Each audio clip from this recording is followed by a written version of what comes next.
রাজ্যে শুভেন্দু অধিকারীর নেতৃত্বে বিজেপি সরকার ক্ষমতায় আসার পর মন্ত্রিত্ব বন্টন হয়েছে।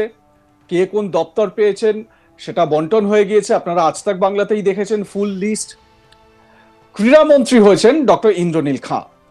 আজ তাক বাংলা পৌঁছে যায় ইন্দ্রনীল খাঁয়ের কাছে। আজ তাক বাংলাকে দেওয়া এক্সক্লুসিভ সাক্ষাৎকারে ক্রীড়ামন্ত্রী বিভিন্ন বিষয়, ক্রীড়া ক্ষেত্রের বিভিন্ন বিষয় নিয়ে তার পরিকল্পনা কি, পশ্চিমবঙ্গ সরকার কিভাবে কাজ করবে, সেই সমস্ত বহু বিষয় জানিয়েছেন। একই সঙ্গে দুর্নীতি রুখতেও কড়া বার্তা দিয়েছেন ইন্দ্রনীল খাঁ। মেসি কাণ্ড নিয়ে হাইকোর্টে রক্ষা কবচ নিয়েছেন প্রাক্তন ক্রীড়ামন্ত্রী অরূপ বিশ্বাস। যদিও বর্তমান ক্রীড়ামন্ত্রী তার বক্তব্যে কিন্তু যথেষ্ট ইঙ্গিত মিলছে। তিনি বলছেন যে এখন তো শাসকের নয়, আইনের শাসন আছে পশ্চিমবঙ্গে, আর এটা শুভেন্দু অধিকারীর পুলিশ, মমতা বন্দ্যোপাধ্যায়ের পুলিশ না যে টেবিলের তলায় লুকিয়ে থাকবে। সুতরাং যারা নানাভাবে বিভিন্নভাবে স্পোর্টসকে কলুষিত করেছে, নানাভাবে দখলদারি তোলাবাজি করেছে, সিন্ডিকেট চালিয়েছে, তাদের প্রত্যেককে আইনের আওতায় আনা হবে এবং তাদের বিরুদ্ধে ব্যবস্থা নেওয়া হবে। একই সঙ্গে ডায়মন্ড হারবারের সাংসদ অভিষেক ব্যানার্জির ক্লাব ডায়মন্ড হারবার এফসির বিরুদ্ধেও নানান রকম দুর্নীতির বা ইররেগুলারিটিজের অভিযোগ করেছেন ইন্দ্রনীল খাঁ। সেইগুলো নিয়েও ব্যবস্থা করা হবে বলে ইঙ্গিত দিয়েছেন রাজ্যের ক্রীড়ামন্ত্রী। মন্ত্রী জানান, ময়দানে এত বেশি রাজনীতি হয়ে গেছে, তার জেরে ন্যাচারালি সাফার করেছে ফুটবল এবং ফুটবল প্লেয়াররা। আমাদের সবার আগে ময়দানকে রাজনীতি মুক্ত করতে হবে। রাজনীতি হোক না রাজনীতির ময়দান, কিন্তু খেলার ময়দানে খেলাই হোক। রাজনীতি রাজনীতির ময়দানে হোক, কিন্তু খেলার ময়দানে খেলাই হবে। তিনি বলছেন এটাই আমাদের ফোকাস। বিভিন্ন জায়গায় যেমন আমরা সিন্ডিকেট মুক্ত করছি, রাজনীতি মুক্ত করছি, তার মধ্যে ক্রীড়া জগৎকেও রাজনীতি মুক্ত করতে হবে। আমার সহকর্মী অনির্বাণ সিংহ রায়কে দেওয়া এক্সক্লুসিভ সাক্ষাৎকারে কি বলছেন মন্ত্রী মশাই, শুনুন। পশ্চিমবঙ্গের নতুন ক্রীড়ামন্ত্রী হিসাবে দায়িত্ব নিয়েছেন ইন্দ্রনীল খাঁ, ডক্টর ইন্দ্রনীল খাঁ। আমাদের সঙ্গে এই মুহূর্তে রয়েছেন ইন্দ্রনীল বাবু। মন্ত্রীমশাই, অনেক অভিনন্দন আপনাকে। প্রথমত বেশি সময় নষ্ট করব না, ডিরেক্ট কোয়েশ্চেনে যাই যে শেষ 15 বছর দেখেছেন যেভাবে ক্রীড়া দফতর চলেছে, যেভাবে মমতা বন্দ্যোপাধ্যায় বা তৃণমূল কংগ্রেসের সরকার চালিয়েছে, ক্রীড়ার উন্নতি শেষ 15 বছরে রেটিং যদি হয় তাহলে 1 থেকে 10-এর মধ্যে আপনি কতটা দেবেন এবং আগামী দিনে আপনার কি লক্ষ্য রয়েছে? দেখুন, রেটিং দেওয়ার আমি কেউ নয়, জনসাধারণ বিচার করবে গণতন্ত্রে, এবং জনসাধারণ যেটা বিচার করেছে সেই অনুরূপই ফল এসছে।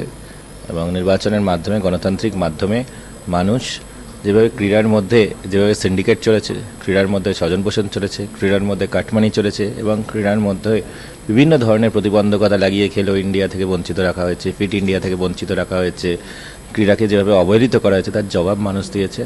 এবং তাই যারা অবহেলা করেছে, যারা বিভিন্নভাবে কর্ম বলে তো কিছু দেখিনি, কাণ্ডতেই দেখেছি।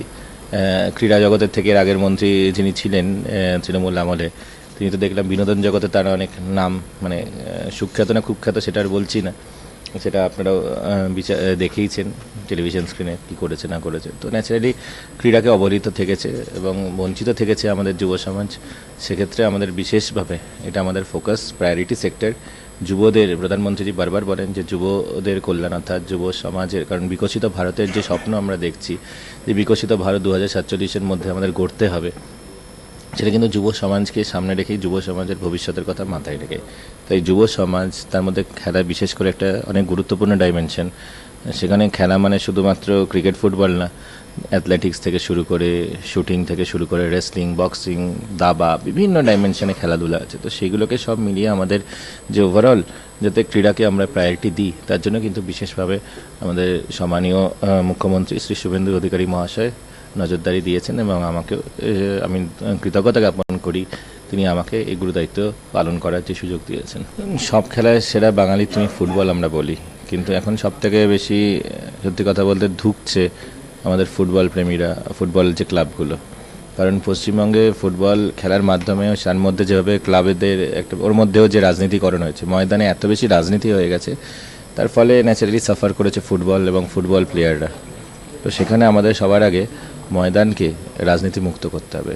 রাজনীতি হোক না রাজনীতির ময়দানে, কিন্তু খেলার ময়দানে খেলাই হোক, এটা আমাদের বিশেষ ফোকাস থাকবে। বিভিন্ন জায়গায় যেমন আমরা সিন্ডিকেট মুক্ত করছি, রাজনীতি মুক্ত করছি, তার মধ্যে ক্রীড়া জগৎকেও কিন্তু রাজনীতি মুক্ত হতে হবে। এটা just zero tolerance to any sort of syndicate. আর সাথে সাথে আপনারা বললেন যে মমতা বন্দ্যোপাধ্যায় অনুপ্রেরণায় আমাদের পশ্চিমবঙ্গ থেকে সমস্ত ইনভেস্টমেন্ট চলে গেছে, নতুন ইনভেস্টমেন্ট তো কিছু আসেনি, এবং তার ফলেও কিন্তু একটা বিশেষভাবে আমাদের ক্রীড়া জগতে তার এফেক্ট হয়েছে। বিভিন্ন যে ক্রীড়ার যে ক্লাবগুলো থাকে, বিভিন্ন স্পোর্টস টুর্নামেন্ট, সেখানে আমরা স্পন্সরশিপ পাচ্ছি না, কারণ এখানে পশ্চিমবঙ্গে কোনো ইনভেস্টর নেই, পশ্চিমবঙ্গে কোনো ইন্ডাস্ট্রি নেই, কোনো সিএসআর অ্যাক্টিভিটি স্পোর্টসে হচ্ছে না।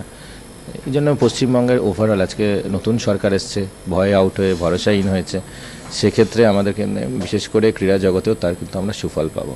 ডায়মন্ড হারবার এফসি নিয়ে কথা হয়, যেটা অভিষেক বন্দ্যোপাধ্যায়ের ক্লাব, এবং সেই নিয়ে দেখা যাচ্ছে যে কিছু দুর্নীতি বা অবৈধ বিষয় রয়েছে। সেটা নিয়ে তদন্তর প্রক্রিয়া কি হবে, বা আগামী দিনে কিভাবে পুরো বিষয়টা এগোবে বলে মনে হয়?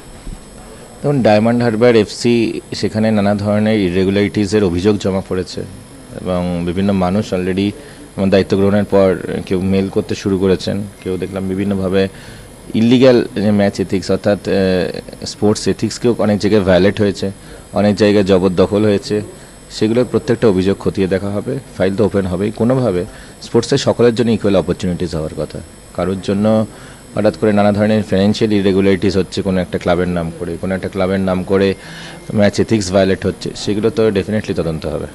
মেসি কাণ্ড নিয়ে আমরা জানি যে বিভিন্ন প্রসঙ্গ উঠেছে, সে জায়গায় দাঁড়িয়ে প্রাক্তন ক্রীড়ামন্ত্রী যিনি ছিলেন, তিনি কোর্টে গিয়ে একটা রক্ষা কবচ নিলেন।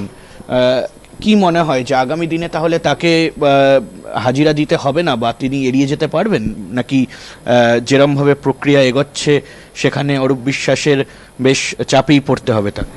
এখন তো শাসকের আইন নেই, আইনের শাসন আছে পশ্চিমবঙ্গে। আর এটা শুভেন্দু অধিকারীর পুলিশ, মমতা বন্দ্যোপাধ্যায়ের পুলিশ না যে টেবিলের তলায় লুকিয়ে থাকবে। সুতরাং যারা নানাভাবে বিভিন্নভাবে স্পোর্টসকে কলুষিত করেছে, নানাভাবে দখলদারি তোলাবাজি করেছে, নানাভাবে সিন্ডিকেট চালিয়েছে, তাদের প্রত্যেকে আইনের আওতায় আসবে, এবং আইনের শাসন এখন পশ্চিমবঙ্গে, আইন অনুযায়ী যা করণীয় তাই হবে। প্রাক্তন ক্রিকেটার বা প্রাক্তনরা যদি এই ক্রীড়ামন্ত্রী প্রতিমন্ত্রী ছিলেন, তারা যদি এগিয়ে এসে সাজেশন দেয়, তাহলে কি সরকার নেবে? দেখুন, যারা আমাদের ক্রীড়াবিদ এবং যারা আমাদের পশ্চিমবঙ্গের কৃতি সন্তান, যারা পশ্চিমবঙ্গকে বিভিন্নভাবে গর্বিত করেছেন, সে সৌরভ গাঙ্গুলি বলুন, মনোজ তিওয়ারি বলুন, অশোক দিন্দা বলুন, যারা বা বিভিন্ন জগতে যারা কাজ করেছেন, ঝুলন গোস্বামী থেকে শুরু করে আমাদের বাংলার যারা কৃতি সন্তান, তাদের প্রত্যেকের সাজেশন নেওয়া হবে, তাদের অভিজ্ঞতা। এবং দিব্যেন্দু বড়ুয়া, ক্রীড়ার আরেকটা ডাইমেনশন চেস, যেখানে তিনি গ্র্যান্ড মাস্টার ছিলেন, তাদের প্রত্যেকের ওপিনিয়ন নেওয়া হবে, তাদের সাজেশন নেওয়া হবে, এবং তাদের গাইডেন্সেই কিন্তু এই ক্রীড়া দপ্তর চলবে।